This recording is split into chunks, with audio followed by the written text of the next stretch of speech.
Kent State's May 4th shootings will soon be at the center of a $10 million movie. Who is starring in and the film's background.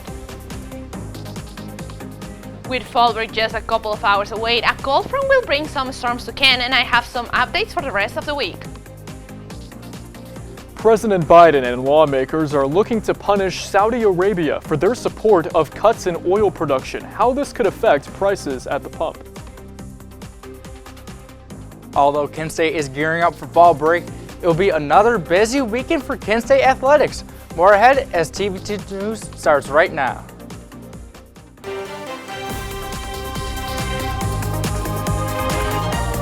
This is TV2 News.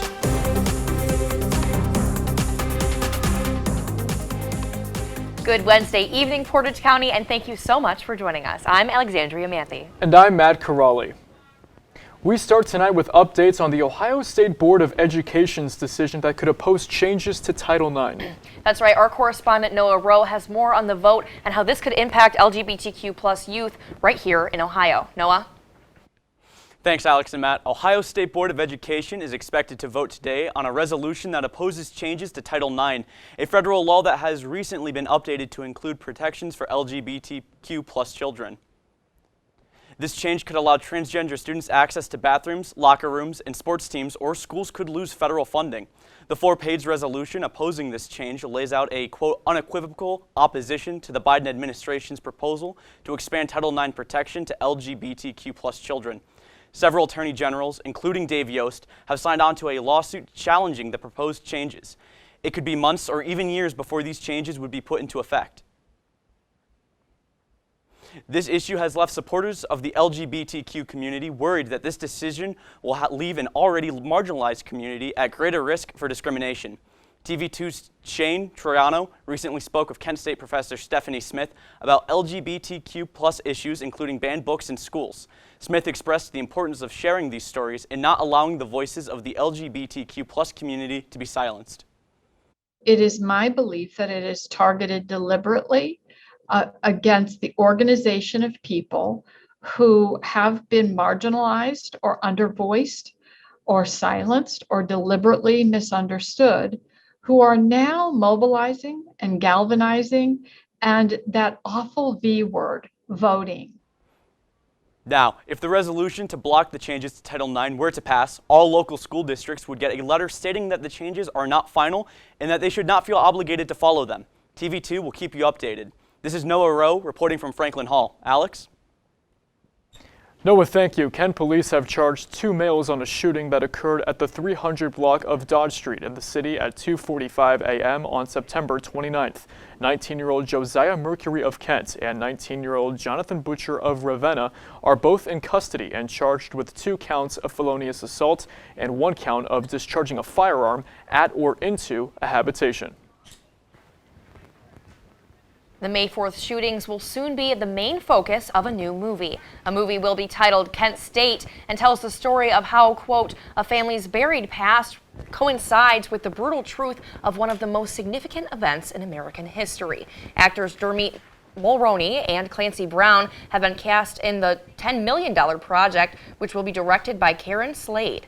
Filming is set to begin in November, and the release date is set for next year. Well, the race is on for one of the seats on the Portage County Board of Commissioners. Republican candidate and former Brimfield Police Chief Mike Tinlin will square off with Democratic candidate and former president of the county's NAACP chapter, Geraldine Hayes Nelson. The two say that this is a friendly race and they have respect for one another, as they will both be looking to fill the seat of Democrat Vicki Klein, who is not seeking another term. The Haymakers Farmers Market has become a staple of downtown life here in Kent. No doubt about it. Our reporter Kennedy Gotham spoke to market goers on why they shop local. The Haymaker Farmers Market is celebrating 30 years of serving the Kent community. Helping spread the word about fresh local food to more people. During the week, Franklin Avenue is typically an empty parking lot, but as soon as Saturday hits, the lot is full of vendors and shoppers. Local farmers and business owners are able to bring their products to the Kent community. First year I started last year at the winter market, and I think coming out of sense, having a blast, meeting some very cool people. I do a number of different farmers markets around, and while they're all pretty supportive, it's a direct sales is a great thing for small family farms. This one is by far the most vibrant. The community as a whole is really supportive. The market gives the community an opportunity to connect with those who provide their goods and services. The world's a mess right now. And I know that when I come here, everybody's doing their best to be kind as possible. Because we all have struggles. So the market is good for that. It's good. It's true community. A lot of people have markets, but we got a real market. We try to promote long-term relationships where customers can get to know the people who are making their food, who are growing it, and then they have that relationship that they can trust more than any label. The Farmers Market has announced a new partnership with Kent State University. This can provide students a chance to get fresh, local produce. We have the Kent State Farmers Market monthly that brings fresh fruits and vegetables, baked goods, meats, cheese, flowers, maple, honey, available on campus. Reporting for TV2 News, I'm Kennedy Gotham. Well, great piece, Kennedy. Thank you. If you're an area coffee lover, you may have a new stop coming to your morning commute. On Saturday, drive-through coffee shop The Human Bean will have their grand opening. The store is located at 1713 East Main Street, behind the Acme Fresh Market in Franklin Township. Store owners Mark and Moni Peterson say that they are excited to serve the Kent community. The shop will be open daily from 5 in the morning to 9 in the evening. And if you're looking for some fall fun, the city of Kent has got you covered with an Apple Cider Fest. The festival will be held this Saturday from noon until 3 p.m. at the Hometown Bank Plaza in downtown Kent. There will be a demonstration of cider making with an old-fashioned cider press, pumpkin painting, sidewalk chalk drawing, face painting, and of course, cider drinking. The event is free and open to all.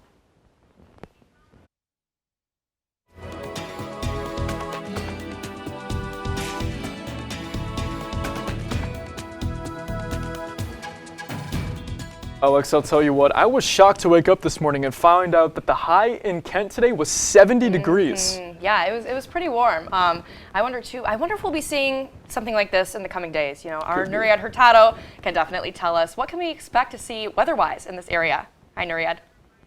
Hi, guys. So I'm sorry to tell you, but we won't enjoy those temperatures for too long, since temperatures will start to drop this weekend. I'm your weather anchor, Nuried Hurtado, with your weather forecast. Let's check what to expect for the rest of the night with our live radar. As for right now, we know that we are expecting thunderstorms coming up. As you can see, the thunderstorms are coming from south and going towards northeast. So they are going to hit us around like 8 p.m. to 9 p.m. So take those umbrellas out and those raincoats out. Now, currently in Kent, we are seeing a temperature that it's keeping warmer, but those are gonna change towards the week. Currently in Kent, we have 68 degrees. It feels the same temperature. We have a dew point of 56 degrees that has a humidity of 59%. The winds are going south 11 miles per hour, bringing the thunderstorm for later tonight, and a visibility of 20 miles. Now for tonight, as I say, we have thunderstorms with 66 degrees starting at 8 p.m. The rain is going to continue towards midnight at 61 degrees. And at 8 a.m. tomorrow morning, we're going to have 53 degrees. The temperature is going to drop and it's going to be partly cloudy. That's all I have for you right now, but don't go anywhere. Because with fall break starting tomorrow, I have all the details you need to know and what to expect for this week. Alex, back to you. Thanks, Nuried. Another gun threat in Portage County has turned out to be a hoax. The Portage Lakes Career Center was on lockdown yesterday after a gun threat to campus. The Summit County Sheriff's Office confirmed a call regarding a suspected active shooter in the building. A lockdown was put in place, but no weapons were found. Ohio has had multiple false shooting threats over the past month, and the FBI says it seems to be a trend across the United States. The 8 officers who shot and killed Jayland Walker in Akron have returned to duty on Monday. Police Chief Steve Milet said that the reason why was due to the Akron Police Department experiencing a staff shortage. Chief Milet added on to say that the decision was, quote, not made in haste and after honest and difficult conversations with city leaders, end quote. The officers have been on paid leave since June 27th. They will be on administrative work and will not be in uniform or patrol duties. 2 fishermen have been indicted for allegedly cheating during a fishing tournament in Cuyahoga County. The prosecutor's office said 2 men were charged with cheating during the Lake Erie Walleye Trail tournament last month by placing weights into the fish. The men were charged with 3 fifth-degree felonies and a misdemeanor of the 4th degree. The men will face indefinite suspensions of their fishing licenses and will be arraigned at a later date. Well, the FDA has some new information on boosters for kids, what this could mean for families across the nation. We, in fact, cannot continue with impunity to talk about the use of a tactical nuclear weapon as if that's a rational thing to do. President Biden is speaking out about the consequences of Vladimir Putin using nuclear weapons, what he said, and how this could impact foreign affairs. Are you tired of razor bumps and burn? Too busy to shave every day? Ditch the razor. Treat yourself to self-care that's smooth. New Waxing Center, across from Ravina Walmart. Less than 15 minutes from KSU. Not ready to part ways with your hair? Choose skincare with our custom facials and age-defying treatments. Call to book a reservation. At Universe Luxury Waxing Center at 330-548-9570. 330-548-9570. The College of Public Health at Kent State University prepares students for careers in some of today's most exciting health fields. Public health professionals impact lives by monitoring clinical trials, advocating for mental health, supporting active lifestyles, and more. The College of Public Health also offers open courses for any major, including its most famous course, Zombie Outbreak. Public health students can even study abroad and are encouraged to join the Public Health Student Alliance. For more information, visit kent.edu/public health. Public health, solving our problems together. Welcome back to TV2 News. The FDA has cleared the Omicron vaccine for children as young as 5 years old. This information comes as 2-dose vaccinations in kids remains low in the U.S. According to the CDC data, only 31% of children aged 5 to 11 have received 2 doses of any kind of COVID-19 vaccine. The White House wants to make Obamacare subsidized accessible to more families next year. The Biden administration issued a final rule Tuesday that gives family members of workers access to subsidized on Obamacare exchanges. Before this, workers had to pay increased costs of premiums for adding family members to their health care policy without subsidized, even if the policy were no longer considered affordable. About 1 million people would be affected under this new rule. Keeping things in Washington, President Joe Biden's approval rating has gone up, but the national economic outlook looks gloomy. Biden's rating went from 44% compared to a previous 38% in June and July. But when it comes to the state of the economy, it's a different story. Only 21% of Americans think the nation's current economic state is in a good spot, with that being a slight raise from an 18% in the summer months.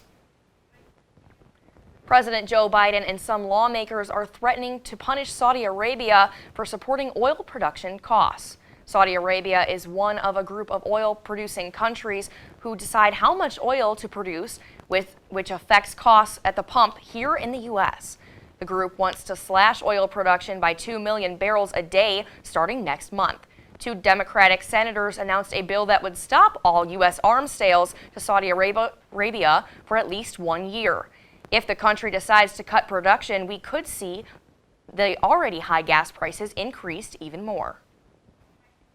Overseas, a long line of cars looking to fill up on gas are in France due to the country trying to break an oil refinery strike. Employees at ExxonMobil have not been to work for weeks in the country, and the government has ordered its employees to return. This measure, which has been used rarely, only is in play when the country's government believes that the nation is at risk. Under French ruling, workers that disobey such an order could either face a fine that is up to 10,000 euros or spend 6 months in prison.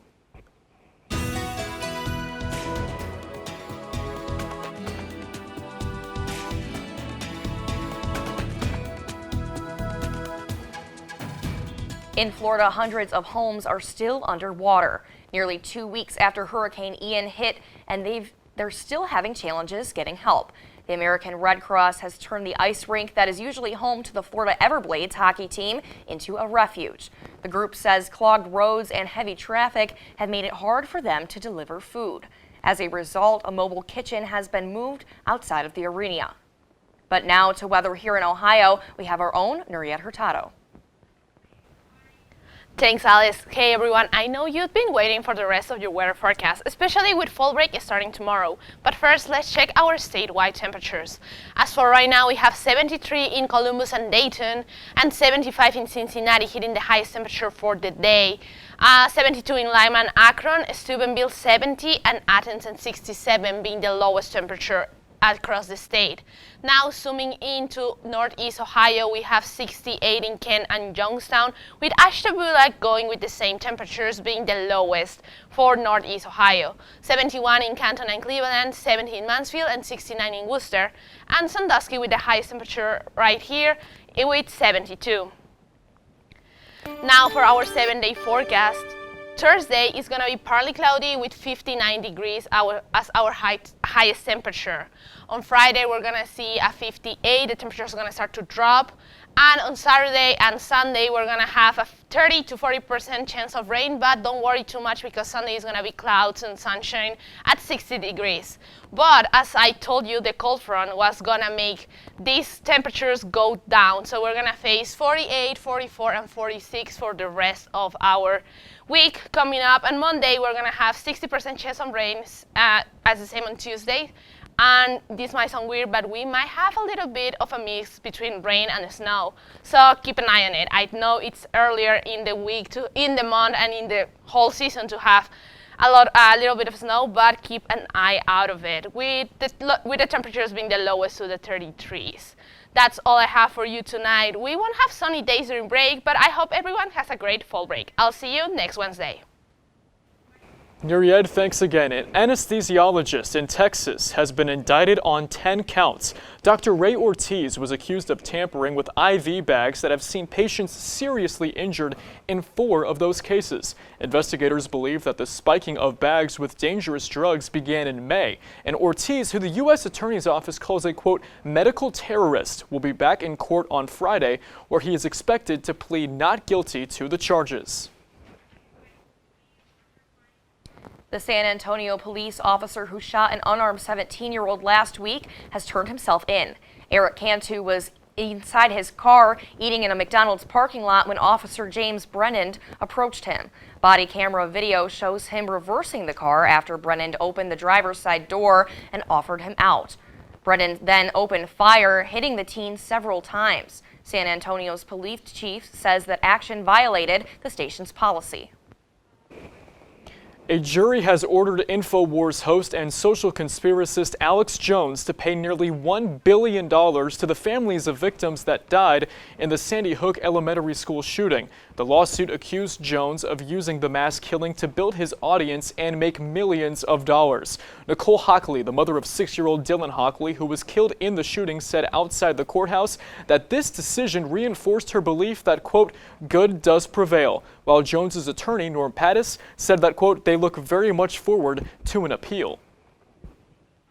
He, in fact, cannot continue with impunity to talk about the use of a tactical nuclear weapon as if that's a rational thing to do. The mistakes get made, and the miscalculation could occur. No one can be sure what would happen, and it could end in Armageddon. President Biden is speaking out against Vladimir Putin in a recent CNN exclusive interview. Biden is strongly condemning Russia's potential use of nuclear weapons, saying it could end in Armageddon. The president is stating the fear of some strategists who warn about the ladder of escalation that could occur if nuclear weapons are used.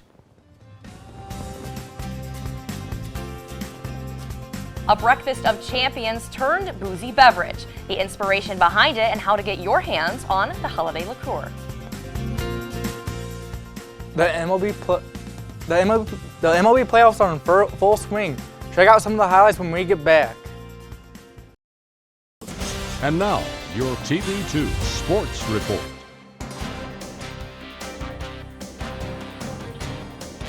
Good evening, Portage County. I am Brady Hamilton, and let's get into some highlights for October baseball.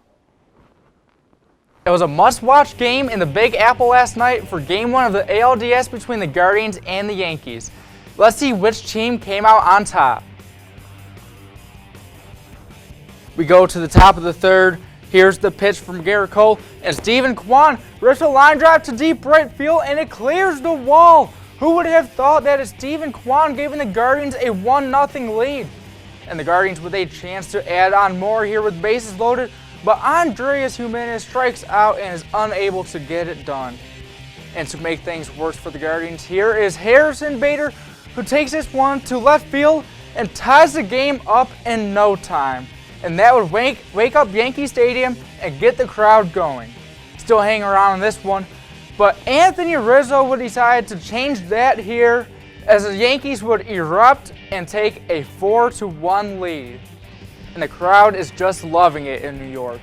Last chance here for Cleveland, but Miles Straw would fly out here to end the game, and the Guardians are now trailing the series 1-0. And as Kent State gets ready for fall break, Kent State Athletics is gearing up for another big weekend. Action for the Flashes kicks off tonight when the Kent State soccer team hosts Bowling Green at Dick Stadium before traveling to Northern Illinois on Sunday. The field hockey team will be in action tomorrow at the University of Miami before returning home Sunday and hosting Big Ten opponent Penn State. On the gridiron, the Flashes travel to the Glass Bowl to take on the Toledo Rockets on Saturday. And it wouldn't be a big weekend in Kent State sports without some wagon wheel action. The Flashes volleyball team hosts the Akron Zips Friday and Saturday at the Mack Center. As always, be sure to tune in to Sports Corner on Monday on TV2 for a recap on all things Kent State athletics. The Cavs are back in preseason action tonight to take on the Atlanta Hawks in their third preseason game. With just one more preseason game left after this, every rep matters. As it looks like that, it is Karis LeVert running away with the starting small forward spot ahead of guys like Isaac Okoro, Dean Wade, and Lamar Stevens. It is a good battle to have for the Cavs, who tip off the regular season 1 week from tonight in Toronto when they take on the Raptors. That is all I have for you tonight. I am Brady Hamilton, and make sure to tune in at the same time next week for more sports news. Brady, thank you. The winner of Fat Bear Week has been announced. Find out who roared their way to the top and took the crown for Fattest Bear. Welcome back. We have a holiday treat you didn't know you needed. An Eggo-inspired cream liqueur. It's a chance for parents to enjoy one of their favorite breakfast items during their evening me time. The holiday liqueur is a partnership between Kellogg Eggo Made and craft distillery Sugarlands Distilling Company. The Eggo Nog Appalachian Sippin' Cream is a rich rum-based liqueur with cinnamon and nutmeg. Eggo Nog will be available in select retailers nationwide throughout the holiday season. Last week, we told you about a tournament of chubby cubbies, and this week, we are here to tell you the winner.